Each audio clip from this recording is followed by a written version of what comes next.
Hello students. तो आज से हम जो है ये रेस्पिरेशन का जो टॉपिक है ये हम शुरू करेंगे लाइफ प्रोसेस का। ठीक है।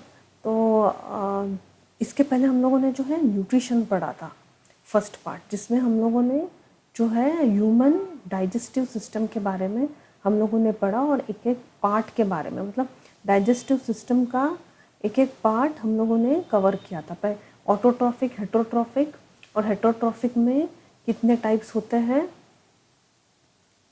ये हम लोगों ने पढ़ा। ठीक है।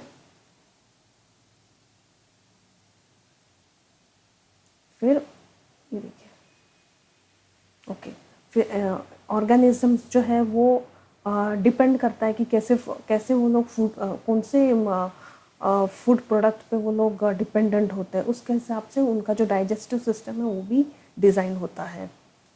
देखिए, ये ह्यूमन बींग्स का हम लोगों ने उस दिन पढ़ा था। Role of mouth, oesophagus, stomach, small intestine, okay, and role of large intestine. अभी और ये कुछ क्वेश्चंस हम लोगों ने सॉल्व किए थे।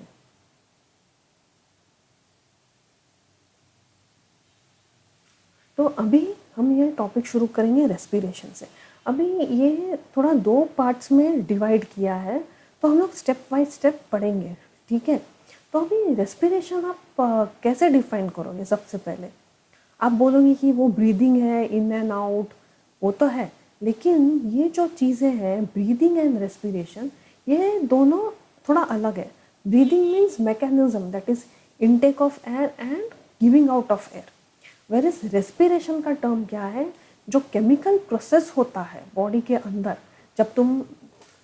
जब तुम ऑक्सीजन लेते हो अंदर, तो अंदर बॉडी कैसे रिएक्ट करता है विद इन द सेल, उसे कहते हैं हम respiration.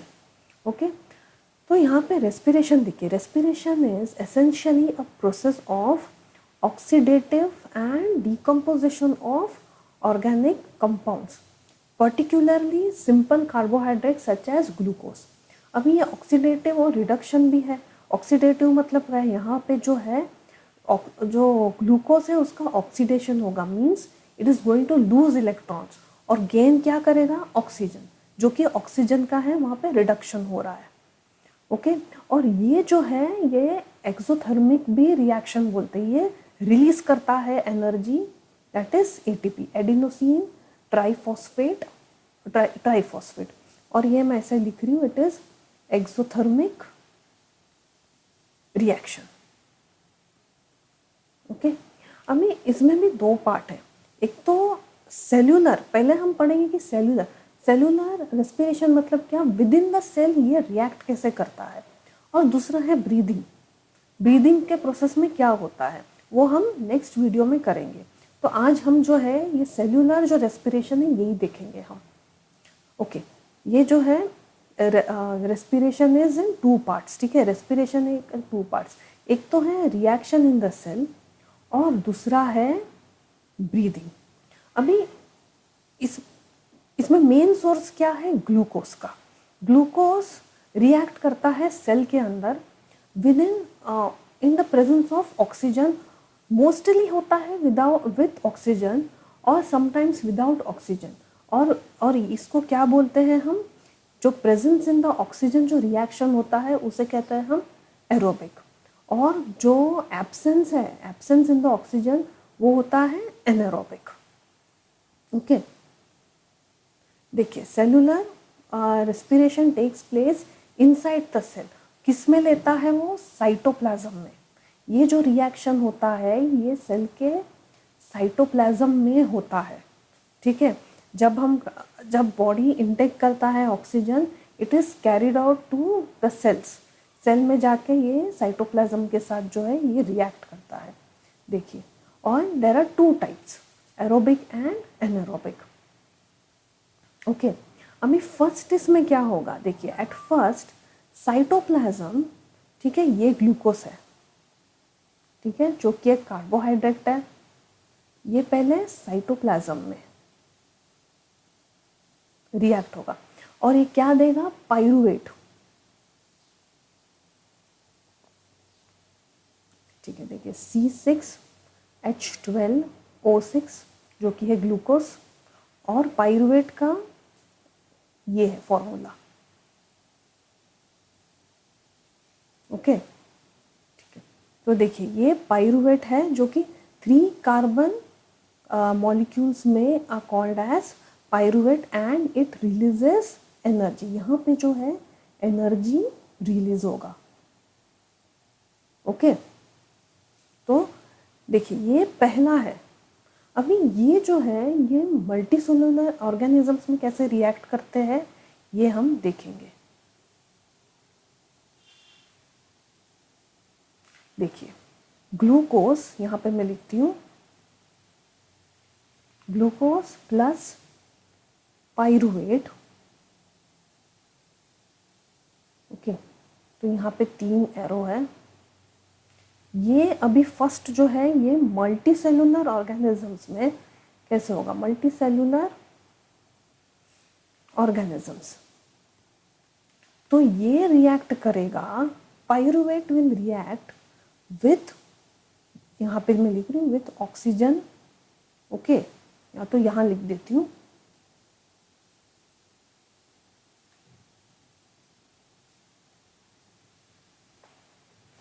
it will react with oxygen।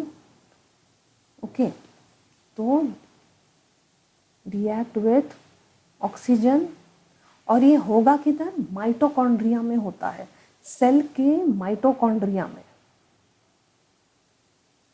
ठीक है, और ये प्रोड्यूस क्या करेगा, carbon dioxide, water and energy.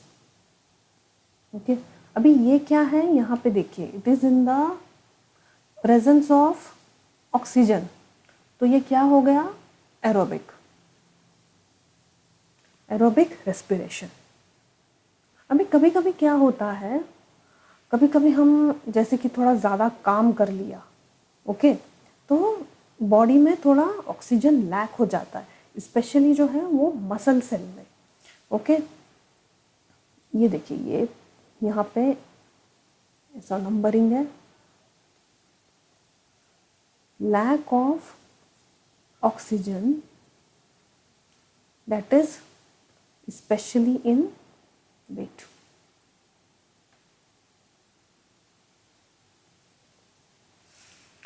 lack of oxygen especially in muscle cells। तो यहाँ पे कौन सा आता है, अनदर पाथवे स्टार्ट होता है,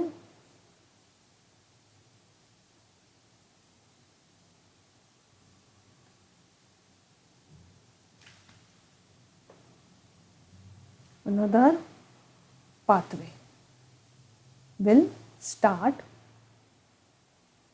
that is production of lactic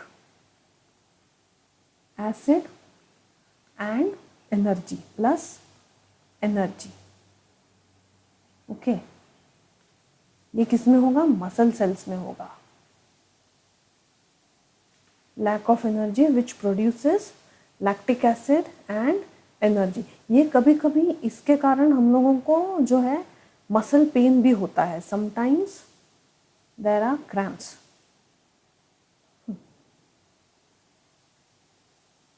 sometimes there are cramps, okay, in the muscle cells। अभी जो तीसरा है ये कैसे रिएक्ट होगा, ईस्ट में। ठीक है, तो यहाँ पे मैं लिख देती हूँ रिएक्शन विथ ईस्ट।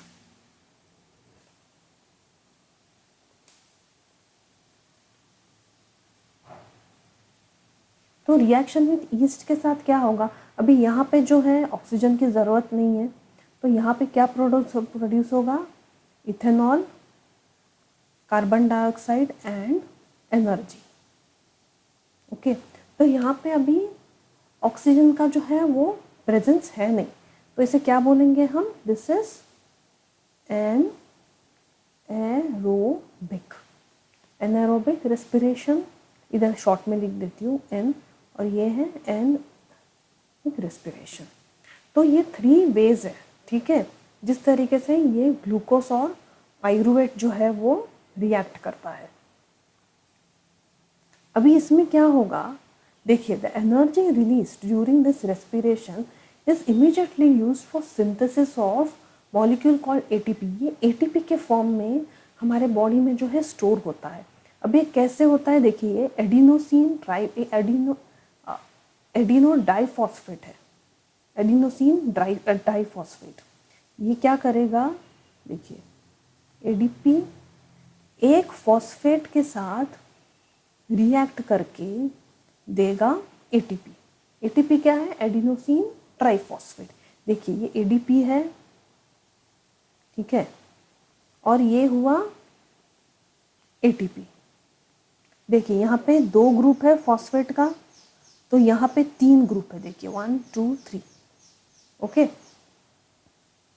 तो ये जो एटीपी है, ये बॉडी एज अ एनर्जी वो प्रोड्यूस एनर्जी है वो यूज़ करता है, ठीक है, जितना एटीपी है उसमें, मतलब एज अ बैटरी के जैसा, बैटरी में जितना एनर्जी है उतना हम यूज़ करते हैं, वैसा ही ये एटीपी है, ये बैटरी के जैसा हम उसका एनर्जी जो है वो यूज़ करते हैं।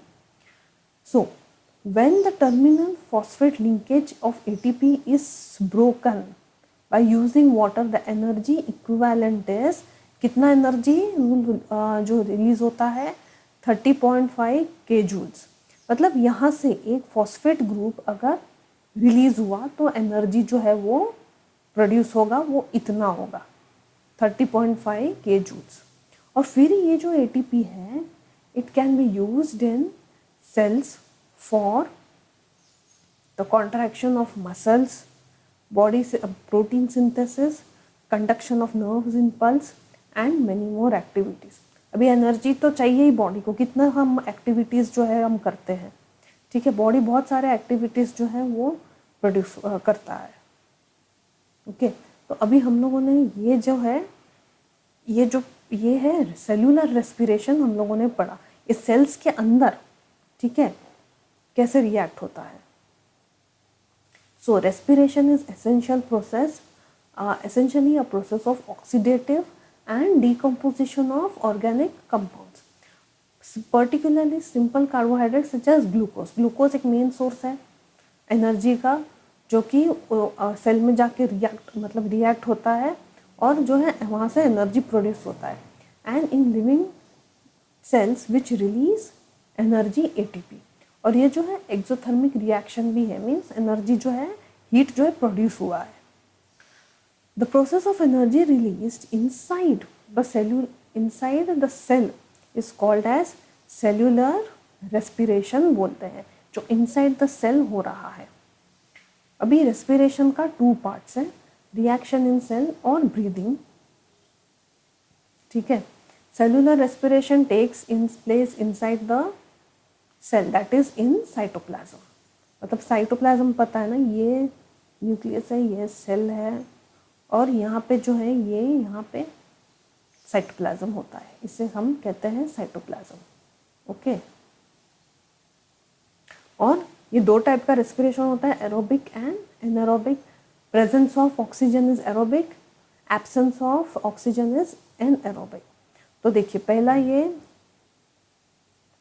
पहला ये ग्लूकोज रिएक्ट करेगा साइटोप्लाज्म में और पाइरूवेट फॉर्म होगा, 3 कार्बन मॉलिक्यूल कॉल्ड पाइरूवेट, और एनर्जी एक रिलीज होगा।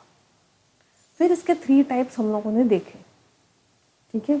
मल्टी सेलुलर ऑर्गेनिज्म में ऑक्सीजन के साथ रिएक्ट करता है, कहाँ पे, माइटोकॉन्ड्रिया पे। और हाँ, यहाँ जो है इस रिएक्शन में maximum energy is released. Okay, maximum energy है इसमें रिलीज होगा। ओके, फिर यहाँ पे प्रेजेंस ऑफ ऑक्सीजन है, ठीक है। फिर muscle lack of oxygen, that is specially in the muscle cells, lactic acid and energy.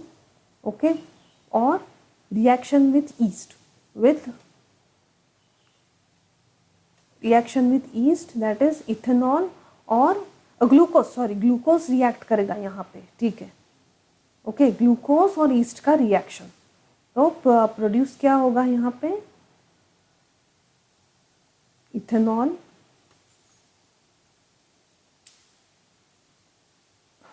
Ethanol plus carbon dioxide and energy.